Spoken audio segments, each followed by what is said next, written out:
Agradeço aqui a oportunidade, mais uma vez, a doutora Cláudia, doutora Thaís, doutora Simone, doutora Thaís e a Claudinha, que é a supervisora aqui, Sáter, que sempre nos proporciona essa parceria incrível, ao qual nos possibilita estarmos trazendo novos conteúdos, conhecimentos para os profissionais do Rio e para profissionais de outros estados e de outros municípios. Queria deixar um salve aqui, vai dar para falar para todos, né?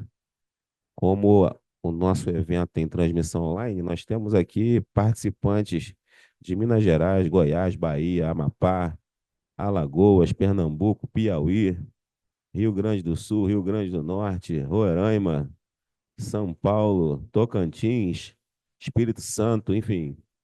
Um abraço a todos vocês que estão reservando esse período para investir na educação continuada. Esse tema que eu vou estar falando hoje é um tema que eu já falei em alguns congressos. Por sinal, alguns congressos nacionais, alguns congressos internacionais. É um tema que eu desenvolvi no dia a dia do trabalho, então é um tema que eu vou compartilhar com vocês, já que eu venho constantemente, permanentemente, atualizando esse tema. Deixa eu só abrir aqui o meu cronômetro. Beleza. Eu venho atualizando esse tema. Então, nós vamos trocar essas informações e eu tenho certeza que eu vou estar conseguindo contribuir com vocês no dia a dia. Algum de vocês aqui tem claustrofobia? Me dá um sinal. 4 pessoas? Mais alguém acha que tem claustrofobia? Mais ou menos? Então, nesse tema de hoje, a gente vai poder estar discutindo e mostrando para vocês se realmente vocês têm claustrofobia ou se vocês apenas têm um medo, né? Um pouquinho de ansiedade. Então, a gente vai estar trocando essas informações. Vamos lá. Beleza. Eu já fui apresentado, então eu não vou, só vou colocar aqui que eu sou pós-graduando em gestão de pessoas. Hoje eu trabalho há mais ou menos aproximadamente 20 anos na área. E uma das grandes experiências que eu tive foi estar presidindo tanto a Protege quanto o Conselho, mas eu também tive uma passagem em alguns jogos e alguns trabalhos importantes aqui no Rio de Janeiro. Um deles foi a Olimpíada e o outro foi o hospital de grandes emergências no Covid, que foi chamado de Hospital de Campanha. Então, esses dois eventos foram bem marcantes para mim, me trazendo assim uma experiência profissional incrível, né? A Olimpíada, em poder ter contatos com N atletas de alto nível do mundo inteiro, e o hospital é, de campanha do Covid, esse grande problema social de saúde que nós tivemos no mundo inteiro. Então, eu tive esse contato direto. Isso foi bem importante assim para a minha formação profissional. Esse tema eu já pude explicar para vocês aproximadamente o que a gente vai estar falando durante essa apresentação e eu vou mostrar para vocês como surgiu essa ideia, tá? Então, eu tenho alguns objetivos com esse trabalho: definir o conceito de fobia e seu tratamento, definir o conceito de anestesia e sedação, melhorar o conhecimento técnico com os pacientes claustrofóbicos, reduzindo o número de pacientes perdidos durante o exame.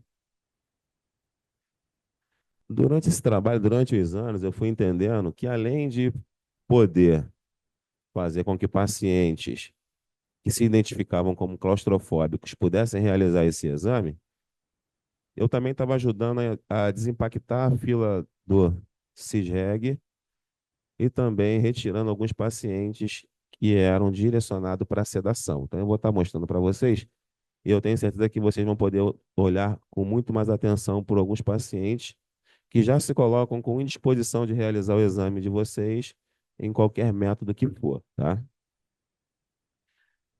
Então, essa ideia, ela surgiu num belo dia de trabalho.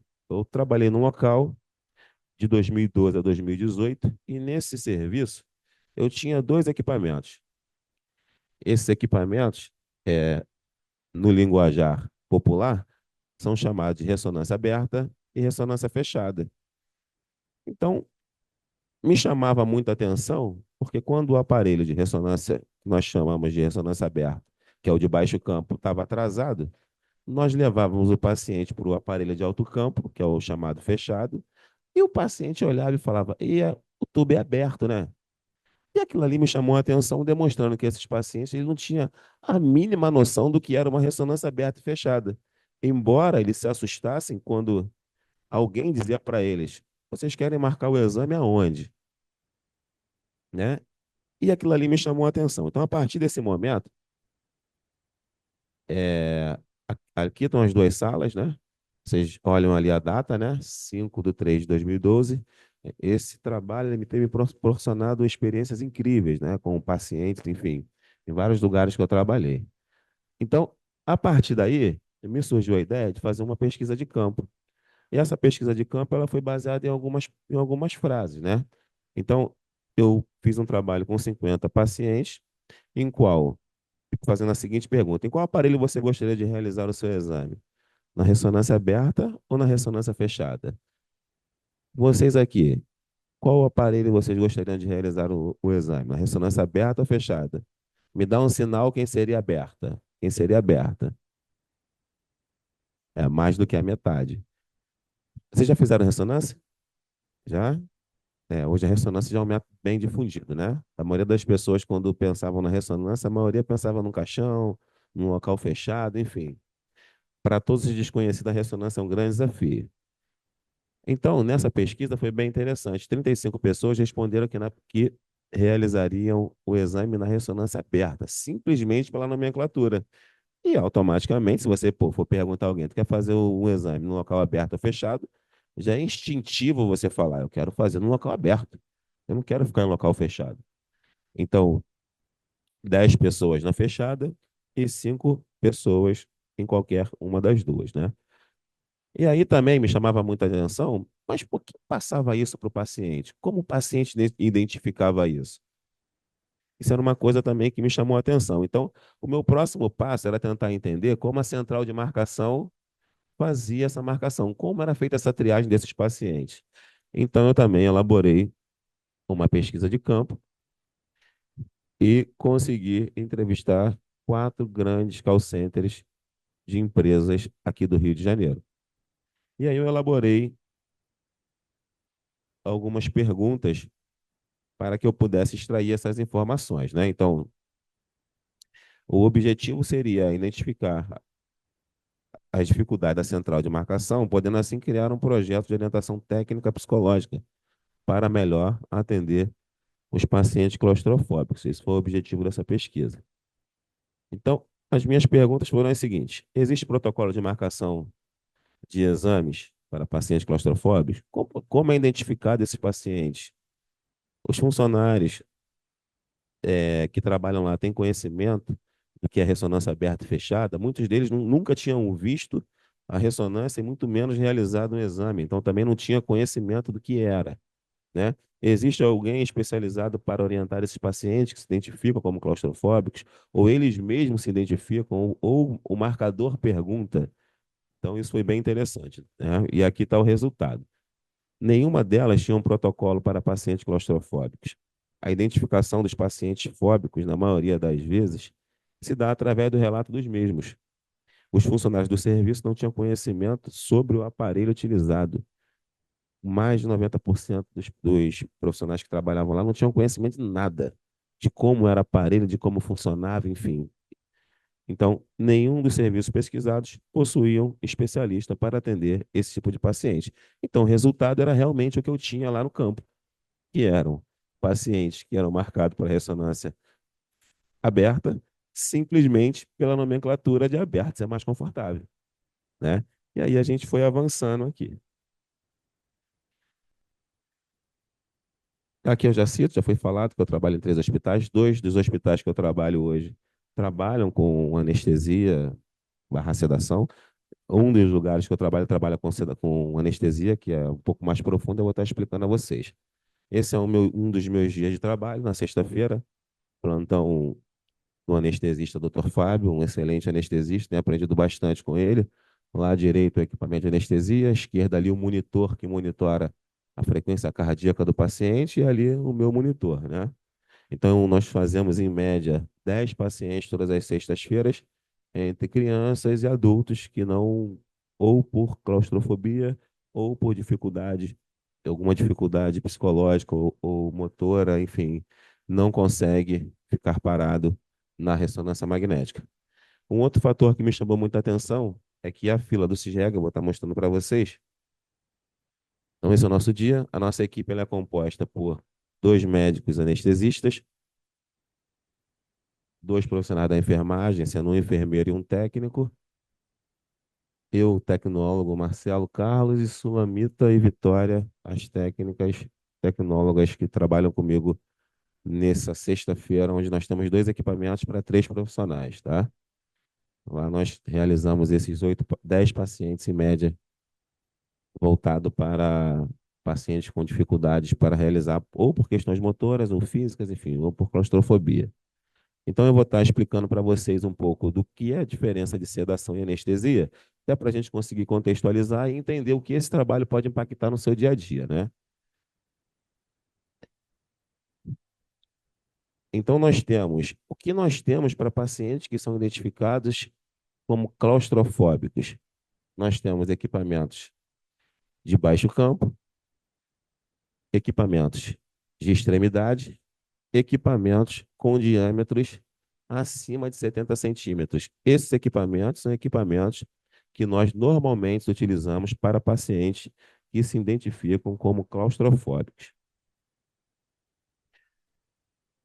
Esse aparelho foi um dos primeiros aparelhos que surgiu em aproximadamente 2008. É um aparelho chamado SPRI, onde o gantry, ali o diâmetro da abertura do gantry dele é de 70 centímetros e ele tem aproximadamente 1,5 metros de diâmetro. Então ele era bem confortável, né? Trazendo assim uma sensação de liberdade para o paciente, onde nos possibilita realizar vários pacientes com dificuldade de estar em um lugar fechado. Isso aqui é uma ressonância aberta, é um pouco mais larga na lateral, mas a parte superior ou inferior, para mim ela não tem muita mudança, mas traz um conforto maior para o paciente. Essa é uma ressonância de extremidade, onde o paciente só coloca ali a extremidade, então ele não fica dentro de aproximadamente nada. Mas por incrível que pareça, nós temos pacientes que não conseguem realizar exames nessa máquina, porque eles não conseguem ficar na sala fechada. Então, nesse caso, o paciente só com sedação, essa é a extremidade. E aí eu fui entender que anestesia e sedação, o que diferencia uma da outra, basicamente, são os níveis de consciência e os tipos de drogas utilizados, né, para esse caso. Eu tenho aqui na sedação, o paciente passa a maior parte do procedimento dormindo, respira normalmente, atende comando verbal e se divide em sedação leve, moderada e profunda. Por isso que a sedação, muitas das vezes aqui as mulheres, muitas das vezes quando fazem a hack normalmente, embora pareçam estar sedadas ali, de vez em quando vocês lembram da voz, vocês atendem comando ainda quando o médico fala com vocês, e muitas das vezes ela você está num processo de a hack já é anestesia. Mas quando você está com uma sedação leve, você tem essa sensação de ouvir ainda a parte médica e você tem todo o controle da respiração ainda, tá? Pode ser feita por via oral, intramuscular, endovenosa ou inalatória. E a anestesia, ela pode ser local, utilizada em procedimentos médicos de pequeno porte, por exemplo, para você extrair um dente, que é o caso lá da área do Richard, da odontológica, utiliza muita anestesia local. Pode ser regional, apenas uma parte do corpo. Mais utilizadas são a peridural e a raquidiana, caso para parto, né? E nós temos aqui a anestesia geral, onde o paciente é colocado em comiduzido. Tem perda da consciência e controle da respiração. Então, ele precisa de uma máquina lá para poder estar ventilando ali a questão do oxigênio no pulmão desse paciente. Então, esse método não é um método barato. Então, ele também não é um método fácil de se encontrar no serviço público e também possui alguns riscos. Então, esse trabalho de conseguir fazer com que o paciente claustrofóbico não chegue à sedação barra anestesia ou não realize o exame, é um trabalho bem importante por conta desses números aqui que eu vou estar passando para vocês, né? Número de mortes em procedimentos, 1,3 por cada 10 mil pacientes. É um número baixo, 1,36, tá? É um número baixo, mas é um número significativo, tá? A fila do CISREG, hoje ela tem uma média aí de aproximadamente 6 meses de espera. Então, você imagina um paciente que tem uma dor na coluna lombar e ele consegue realizar o exame entrando com os pés. Ele entra para a fila do CISREG, fica 6 meses, a dor dele passou já até 6 meses talvez, ou continua com aquela dor aumentando e não realizou o exame, porque é um exame que ele precisa, ele fica ali parado no sistema. Enquanto não é realizado o exame, ele não parte para a cirurgia, ele não parte para o tratamento conservador, então a vida daquele paciente ela fica estagnada, tá? Então, esse trabalho ele também serve para ajudar a desimpactar esses pacientes da fila do CISREG. Além de, no particular, esse valor tem em média aí de 1.000 a 2.000 reais, um valor aí de uma sedação, né, para o paciente realizar no particular. Então, o que eu acabei analisando e desenvolvendo, que foi bem interessante, é a minha ex-mulher, ela era psicóloga, então a gente conversou muito sobre esse trabalho na época. Não era, ela era minha esposa, na verdade, né? Então, mas ela continua sendo psicóloga, tá certo, Kátia? Eu não te matei, tá? Foi mal. Então a gente discutiu muito sobre esse tema, porque foi muito interessante como a gente faz no dia a dia, de forma instintiva, para tentar levar esse paciente a realizar o exame e como ela fazia no consultório para poder tratar de um paciente claustrofóbico. Então, isso era bem interessante, eu vou estar mostrando para vocês, tá? E por isso que eu perguntei a algumas pessoas aqui se eram claustrofóbicos e muitos pacientes se identificam como claustrofóbicos, mas na verdade o que eles têm é apenas um medo. Porque, embora a claustrofobia ela esteja ali no limiar entre medo e um transtorno, a claustrofobia ela não é um medo só, ela é um transtorno, né? A minha namorada hoje ela tem fobia a bicho de lixo, por exemplo, mas é uma coisa surreal, pô. Você não acredita como ela fica quando tem contato. Então, tem pessoas que têm fobia a sangue, por exemplo. Vê o sangue e desmaia, é inconsciente, pô. Alguém aqui tem algum tipo de fobia assim, que fica desesperado com alguma coisa? Transtorno? Rã? Olha aí. A Rosana tem fobia a rã. Você tem fobia a local fechado? Você anda de elevador sozinha? É. Mas elevador, você anda sozinha? Não? Vem de escada, né? Não. Tem pessoas que têm realmente. E aí, o transtorno, ele já te tira da razão comum, porque você pensa que o local vai fechar, ou que a rã vai pular, vai te matar, enfim.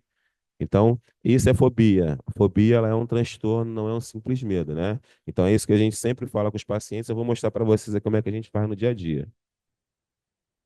Então, vamos aqui para a definição de fobia, tá? A definição. Fobia deriva do grego, que significa medo.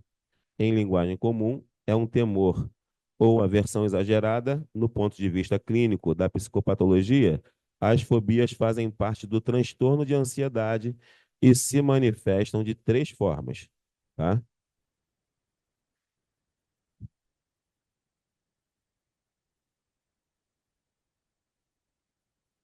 Ela se manifesta como agorafobia, fobia a lugar público, fobia social, exposição, fobia simples, constância. Como a gente enquadra isso? Por exemplo, tem pessoas que têm fobia a lugar público, aquelas pessoas que não conseguem ficar num show muito cheio, por um exemplo, né? Aquilo ali para ela traz uma agonia, um transtorno, vão passar por cima de mim, não consegue pegar um metrô lotado, não consegue pegar um trem lotado. Então, isso aqui é um exemplo de agorafobia, uma das classificações. Fobia social, exposição, as pessoas que, um exemplo simples, não se sentem muito incomodadas em fazer uma apresentação simples na escola.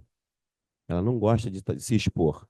Então, isso seria, não é medo, tá? Tem gente aí falando, agora que eu não apresento mesmo porque eu sou fóbica. O seu é só um medo e dá para desenvolver. E aí, fobia simples é onde envolve várias circunstâncias. E aí entra o caso de ambientes fechados, de sangue, enfim, que é o caso ao qual a gente vai trabalhar aqui, tá?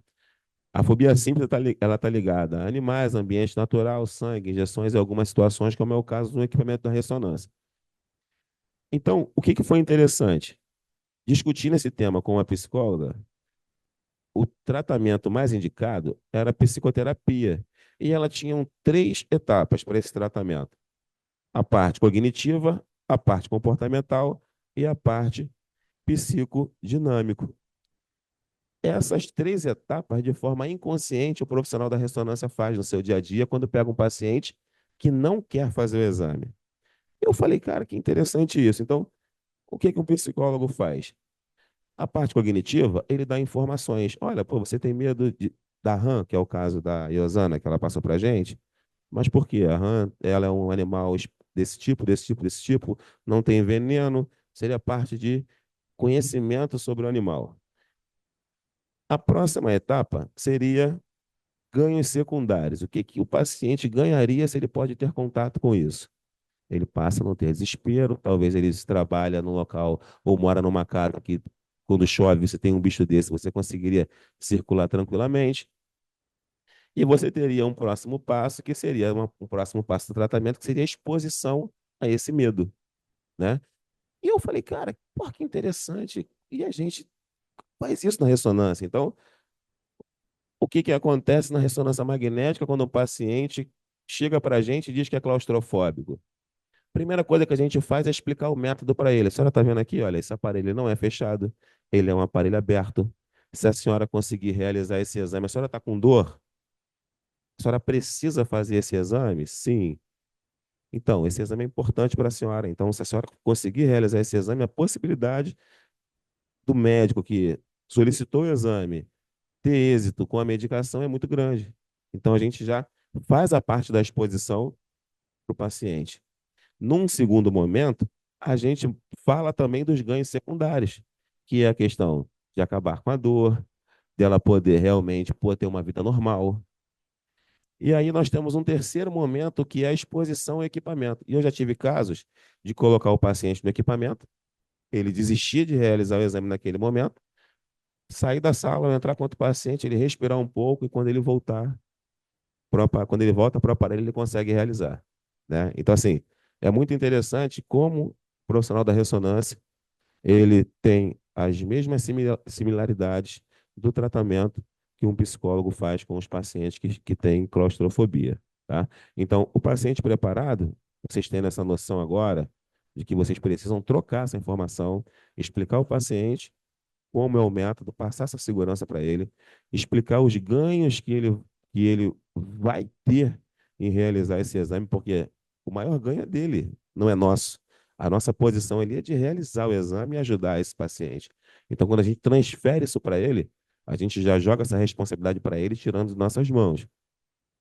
E o próximo momento, muitas das vezes, vocês vão colocar o paciente no equipamento, o paciente vai sair e depois, muitas das vezes, ele consegue, ou naquele mesmo dia, ou num outro dia, realizar esse exame, tá? Então, o profissional preparado, ele é muito mais paciente, tem conhecimento e tem segurança, tá? Essa é uma mensagem muito interessante que eu recebi num dia de trabalho e foi exatamente isso que eu estou explicando a vocês. Essa paciente chegou desesperada no trabalho, na clínica, e eu fiz esse passo a passo. Expliquei qual era o exame, expliquei que o exame era um aparelho aberto, era aberto dos dois lados. Expliquei que através desse exame ela poderia, o médico direcionar a medicação certa para ela e acabar com a dor.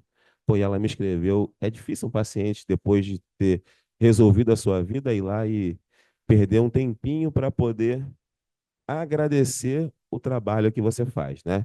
Às vezes comenta com alguém, mas, tipo assim, isso não chega a você. E aí foi bem legal quando ela diz assim: boa tarde. Hoje fui no Bronx, na Rua Xavier da Silveira, para realizar uma ressonância. Estava bastante apreensiva, pois tenho claustrofobia. E qual foi a minha surpresa ao ser atendida por um funcionário de nome Marcelo, que realizou meu exame e que foi bastante gentil, me explicando como funcionava a máquina e me acalmando com palavras de atenção. No mundo onde somos apenas números, atitude como esta nos fazem pensar que ainda existe sensibilidade no ser humano. Deixo meus agradecimentos e elogios ao funcionário, que ele nunca perca a vontade de ajudar o próximo, e o nome da paciente e a data da ocorrência, tá? Então, isso foi bem legal. Essa frase é uma frase que eu guardo todos os dias, eu deixo ela para vocês. Dominem todas as teorias, conheçam todas as técnicas, mas ao tocar em uma alma humana, seja apenas uma outra alma humana, porque aquela pessoa, ela é o amor de alguém, tá bom?